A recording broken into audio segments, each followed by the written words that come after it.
Hey, good morning. This is Jake from Habitat Solutions. Just wanted to talk a little bit about tree planting, conifer specific. But right behind me is white pine, and I also really like to use Norway spruce. And I just want to show you that white pine have a natural tendency to self-prune. If you were going to rely on these larger trees behind me, you'll notice the lower limbs have lost their needles and died due to shade. And a lot of them break down. And I'm going to walk around and show you some areas today. We had a heavy wet snow about a week and a half ago, and a lot of these white pine limbs came down. And we had an ice storm a month or two before that, and some of those came down earlier. And I'm just out today trying to pick them up and clean up and things like that around here. If you're going to count on a green conifer to provide screening, white pine is very good in its young growth between 4 feet and say 12 feet. But after that, they really start losing their limbs.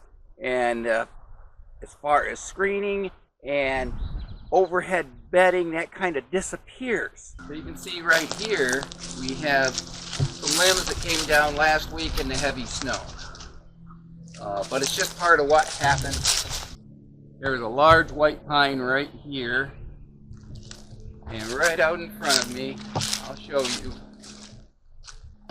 These are the limbs that came down between the ice storm and the heavy wet snow we had. So you can, even though I've cut a few of these to get my equipment through here, now you can see into that food plot. 10 years ago, you could not see into this food plot right here because the limbs were lower, they were still green, the trees were smaller. But this is what happens when you plant white pine. Now the deer still use this for bedding, but I've lost the screening effect. Just wanted to show you a white pine tree that I planted, 25 years ago, somewhere in that area. But this last January, we had a heavy ice storm, and then followed by some heavy wet snows.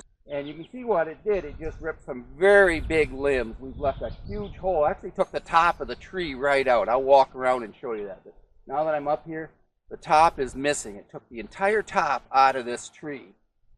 And I just never ever have that problem with Norway spruce. I've planted Norway spruce at exactly the same day that I planted these white pines. And you can also see the white pine lose their lower limbs.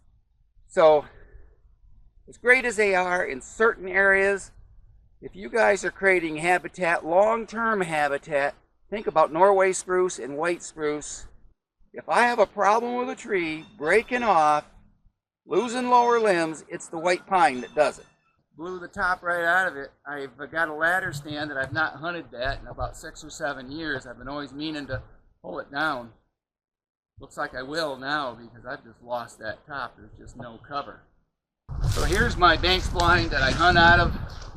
I had quite a few white pine limbs come down, which I've been showing you. Picked up a lot of them, leaned them up against the base so it hides my approach. I'll swing nice and slow.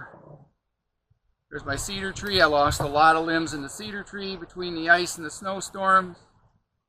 And I'll just swing back over here and show you that when I was cleaning up, there was a whole bunch of white pine limbs down over here. You see the second tree is the bigger tree. So I piled them all up in here. My approach is on the other side into that blind. And again, this is a big white pine and it's losing all its lower limbs, and I've lost my screening. So I threw up a bunch of white pine that the storms took down. And it'll probably work pretty good for this season. But there's just always something you have to do, it seems. This is why I like Norway spruce over white pine. They just do a much better job at holding their lower limbs all the way to the ground.